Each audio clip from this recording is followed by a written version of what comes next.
Saudara kasih dalam Tuhan, kembali kita bertemu dalam Tuhan. Dalam tahun yang baru ini, kita tentu bersuka cita, kita bisa melewati tahun yang lama. Di tahun yang baru ini, marilah kita juga tetap semangat, tetap gembira, karena kita tahu bahwa di dalam kegembiraan, di dalam semangat, kita bisa menanggung segala sesuatu. Amin. Haleluya. Firman Tuhan hari ini saya ambil dari kitab Yosua, kitab Yosua pasal yang ke-1, ayat yang kedua dan seterusnya sampai 14 saya bacakan buat saudara, tapi itu saya lompat-lompat saudara. Hambaku Musa telah mati, sebab itu bersiaplah sekarang, seberangilah sungai Yordan ini, engkau dan seluruh bangsa ini, menuju negeri yang akan kuberikan kepada mereka, kepada orang Israel. Sudah perhatikan ayat ini dikatakan bahwa ada negeri yang akan kuberikan. Jadi ada sebuah janji yang sebenarnya dijanjikan kepada kita semuanya. Dan saya yakin saudara dan saya memiliki janji-janji itu. Saudara memegangnya, saudara membaca firman, lalu saudara menyatakan janji ini adalah untuk saya. Itu akan diberikan kepada kita. Jadi ya, seberangilah sungai Yordan. Setiap tempat yang akan diinjak oleh telapak kakimu, kuberikan kepada kamu. Seperti yang telah kujanjikan. Seperti yang telah kujanjikan. Seperti yang telah kujanjikan. Kalau Tuhan berjanji kepada saudara, seorang pun tidak akan dapat bertahan menghadapi engkau seumur hidupmu. Seperti aku menyertai Musa, demikianlah aku akan menyertai engkau. Aku tidak akan membiarkan engkau dan tidak akan meninggalkan engkau. Ayat 6, kuatkanlah dan teguhkanlah hatimu, sebab engkau yang akan memimpin bangsa ini memiliki lagi sesuatu janji. Negeri yang kujanjikan dengan bersumpah kepada nenek moyang mereka untuk diberikan kepada mereka. Hanya kuatkanlah dan teguhkanlah hatimu dengan sungguh-sungguh. Bertindaklah hati-hati sesuai dengan seluruh hukum yang telah diperintahkan kepadamu oleh hambaku Musa. Janganlah menyimpang ke kanan atau ke kiri, supaya engkau beruntung kemanapun engkau pergi. Ayat 8, jangan engkau lupa memperkatakan kitab Taurat ini, tetapi renungkanlah itu siang dan malam, supaya engkau bertindak hati-hati, sesuai dengan segala yang tertulis di dalamnya. Sebab dengan demikian perjalanan akan berhasil, dan engkau akan beruntung. Ayat 9, bukankah telah kuperintahkan kepadamu, kuatkanlah dan teguhkanlah hatimu, janganlah kecut dan tawar hati, sebab Tuhan Allahmu menyertai engkau kemanapun engkau pergi. Jalanilah seluruh perkemahan dan perintahkanlah kepada bangsa itu demikian. Sediakanlah bekalmu, sebab dalam 3 hari kamu akan menyeberangi sungai Yordan untuk pergi menduduki negeri yang akan diberikan Tuhan Allahmu kepadamu untuk diduduki. Perempuan-perempuan dan anak-anak di antara kamu dan ternakmu boleh tinggal di negeri yang diberikan Musa kepadamu di seberang sungai Yordan. Tetapi kamu, semua pahlawan yang gagah perkasa, haruslah menyeberang di depan saudara-saudaramu dengan bersenjata dan haruslah menolong mereka. Saya berikan judul renungan hari ini adalah bahwa janji Tuhan itu hanya diberikan bagi yang kuat. Loh, kok bisa Pak? Ya, kita akan menyelidiki hal ini kembali, karena janji itu memang diberikan kepada kita, tetapi janji itu tidak serta-merta menjadi milik kita. Kita harus aktif, kita harus melangkah, dan kita harus berbuat sesuatu untuk mendapatkan janji itu. Setuju, katakan amin. Nah, kenapa kita berkata begitu? Saudara? Memang janji itu benar-benar ada. Ayat-ayat tersebut di atas disebutkan, akan kuberikan sesuai yang kujanjikan. Semuanya disebutkan diulang-ulang. Nah, jadi ya, janji itu benar-benar ada. Apa janji yang saudara miliki? Renungkanlah. Dan janji itu masih ada nggak dalam diri saudara? Masih percaya nggak bahwa janji itu milik saudara dan saya? Masih percaya nggak bahwa janji itu bisa digenapi dalam kehidupan saudara oleh Tuhan? Masih percayakah bahwa Tuhan masih berkuasa melaksanakan itu? Dan masih percayakah bahwa kita masih berhak menerima hal itu? Nah, janji itu diberikan hanya kepada orang yang kuat. Karena di dalam ayat-ayat tersebut dikatakan bahwa kita harus aktif melangkah. Kita harus menyeberang, dikatakan. Kita harus menginjak. Kita harus menghadapi musuh. Kita harus menjalani negeri, kita harus menjalani kehidupan ini. Kita harus melewati setiap proses yang ada, masalah-masalah yang ada, problem-problem yang ada, kemudian situasi-situasi yang ada sekarang ini, kendala-kendala yang ada di masa yang sulit ini, sakit penyakit apapun juga, segala kekhawatiran. Kita harus menjalaninya dan menduduki, kita harus memenangkannya. Kita harus merebut, dan kita menggunakan otoritas kita untuk mematahkan setiap kuasa jahat. Kita menggunakan segala persenjataan yang ada. Kita harus merebut. Kita harus mengenakan senjata rohani. Dikatakan kamu harus mengenakan sebagai pahlawan-pahlawan yang gagah perkasa. Kamu kenakan seluruh perlengkapan itu untuk melawan. Nah, kita harus memiliki perlengkapan yang cukup untuk berjalan. Dan kita harus menggunakan perlengkapan yang utuh untuk menghadapinya. Karena kalau kita tidak menggunakan perlengkapan, dan kita melupakan perlengkapan itu, musuh akan berusaha menghadang dan membatalkan janji itu digenapi dalam kehidupan kita. Kita harus merebutnya, kita harus mendudukinya. Dan itu berarti kita harus mengenakan senjata yang penuh, dan setiap saat kita mematahkan siasat-siasat musuh, kita mematahkan siasat-siasat jahat, bahkan kita mematahkan segala otoritas yang berusaha menggagalkan janji itu, kita mematahkan sesuatu yang membatahkan iman kita menghancurkan segala sesuatu yang membunuh kerohanian kita mematahkan segala sesuatu yang membuat kita lupa dan tidak percaya bahwa janji itu digenapi. Kita harus berusaha merebutnya. Kita harus mengenakan senjata itu, dikatakan karena itu gunakan perlengkapan senjata Allah supaya kamu dapat melawan panah api si jahat, dan kita mengalahkannya, penghulu-penghulu di udara, penguasa-penguasa jahat, bahkan sakit penyakit kita kalahkan semuanya. Kita berdoa hal itu supaya terjadi dalam kehidupan kita, dan kita harus mengenakan perlengkapan yang penuh. Haleluya. Iman tanpa perbuatan adalah kosong. Karena itu kita harus berbuat. Janji diberikan, tapi tanpa perbuatan kita untuk berusaha merebutnya dan melangkahnya, janji itu tidak diberikan kepada orang-orang yang cuma sekedar berharap kepada janji, tapi dia tidak mau melangkah dan imannya tidak aktif. Kita harus menyeberang, kita harus menginjak, kita harus menghadapi, kita harus menjalani, kita harus menduduki, kita harus merebut, kita harus menggunakan senjata rohani kita. Dikatakan Yakobus pasal 2 ayat 20, 22, 26, dikatakan iman tanpa perbuatan adalah iman yang kosong. Iman tanpa perbuatan adalah iman yang tidak sempurna hasilnya. Bahkan karena tidak sempurna dikatakan ayat 26, iman yang tanpa perbuatan adalah iman yang mati. Janji yang saudara miliki tanpa perbuatan aktif kita akan menjadi sebuah janji yang mati. Bagaimana supaya kita beruntung dan kita bisa menduduki negeri itu? Yang pertama adalah kita harus memiliki sikap yang rindu untuk memiliki janji itu jadi sebuah kenyataan. Selama kita tidak merindukannya, kita tidak akan bergerak. Selama kita tidak merindukannya, kita tidak akan mau melangkah dalam iman. Selama kita tidak meyakininya, kita tidak mau berusaha merebutnya.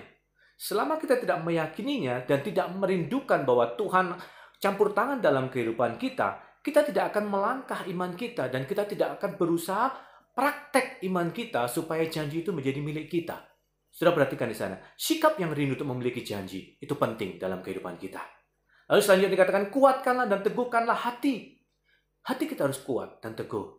Jangan karena ada keadaan sedikit lalu kemudian kita melempem loyo dan tidak yakin kepada Tuhan. Bangun iman kita. Kita kuatkan hati kita. Kita teguhkan iman kita. Yesus dahulu, sekarang, dan selama-lamanya masih sama. Dan itu adalah iman kita. Yesus tidak mati. Yesus hidup. Yesus berkuasa. Dan Yesus mau melakukannya buat saudara. Dan Yesus memberikan otoritas kepada kita semuanya. Yesus memberikan kemampuan kepada kita semuanya untuk bisa menyelesaikannya. Mungkin tidak mudah. Kita tahu bahwa itu tidak mudah. Tapi mari kita kuatkan dan teguhkan hati kita. Supaya hal itu menjadi sebuah kenyataan dalam kehidupan kita. Kekekalan, kehidupan, perlindungan, penjagaan. Semua itu sebuah janji. Bagaimana kuat hati kita? Apakah kita masih kuat dan teguh berpegang pada prinsip iman kita? Amin. Saudara mau menguatkan hati dan meneguhkan iman saudara kepada Tuhan?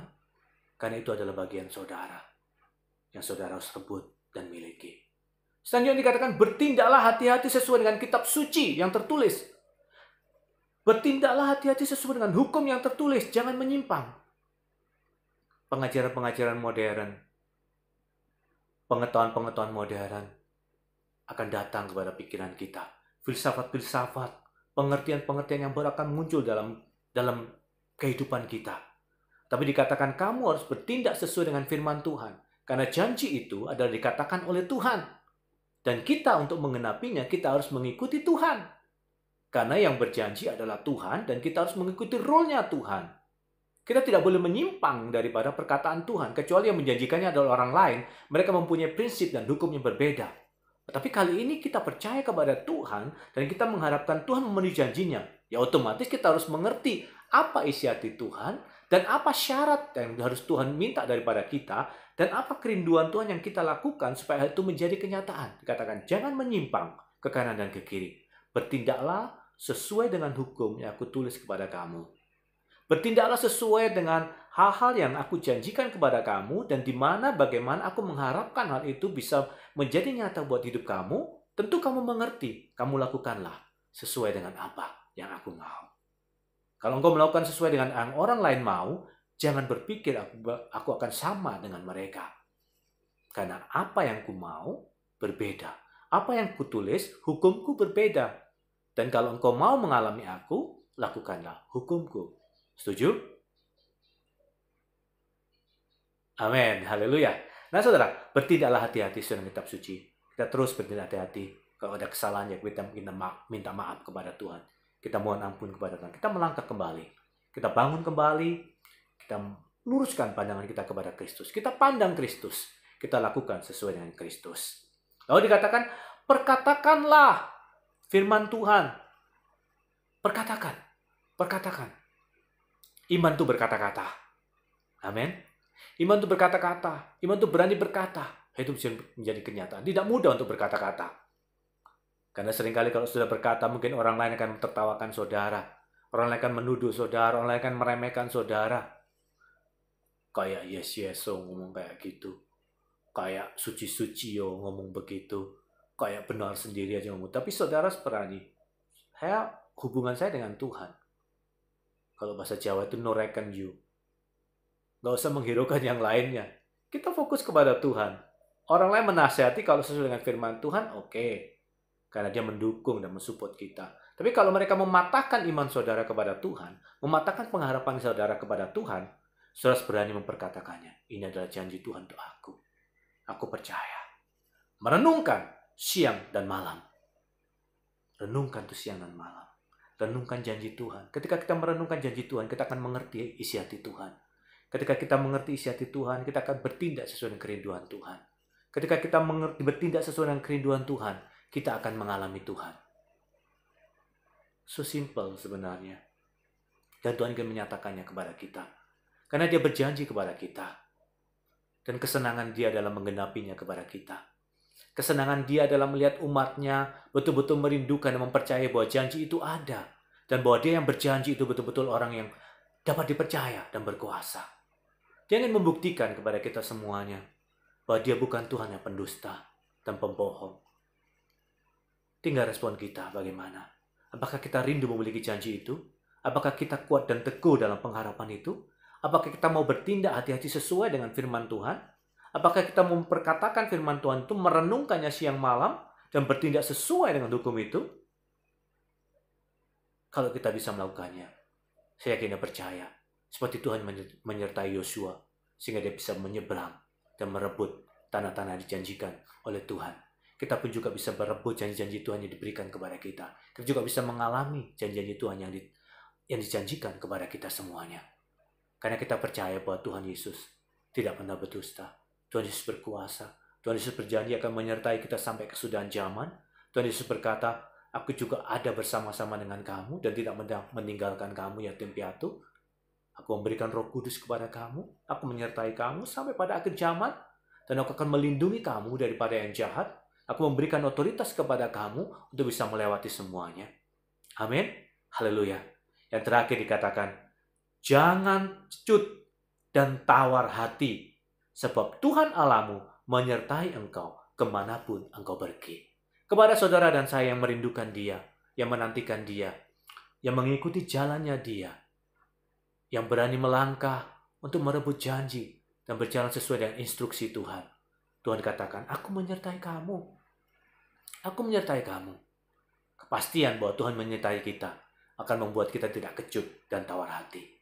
Dan ketika kita tidak kecut dan tawar hati, saya yakin dan percaya, di tahun ini, mungkin bagi orang lain hal itu sulit, tetapi kita mempercayai bahwa ada Tuhan yang masih hidup. Ada Tuhan yang berkenan kepada kita. Ada Tuhan yang mengasihi kita. Ada Tuhan yang memperhatikan kita. Dan ada Tuhan yang berjanji kepada kita. Tinggal saudara dan saya. Apakah kita mau melangkah, merebutnya, mendudukinya, menjalaninya. Bertindak sesuai dengan apa yang dikatakan oleh Tuhan. Supaya firman itu menjadi kenyataan dalam kehidupan kita. Biar firman Tuhan memberkati saudara dan saya dan kita semuanya. Tuhan Yesus memberkati kita semuanya. Mari kita berdoa. Bapa, kuatkanlah kami. Teguhkanlah kami. Condongkanlah hati kami kepadamu. Ingatkanlah kembali janjimu kepada kami. Karena kami merindukan Tuhan. Kami rindu mengalami Tuhan. Kami rindu ada penyertaan Tuhan. Kami rindu ada kuasa Tuhan yang terjadi kepada kami.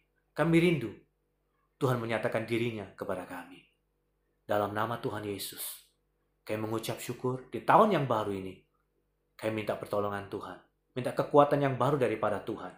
Kami minta perlengkapan yang daripada Tuhan. Kami minta kuasa Tuhan menaungi kami. Supaya kami tampil sebagai pahlawan di tahun ini. Dan bisa merebut dan mengalami janji-janji Tuhan. Tolonglah kami Tuhan. Sertai kami. Dan berikan keberanian kepada kami. Berikan semangat yang baru. Di dalam nama Tuhan Yesus. Amin. Tuhan Yesus memberkati.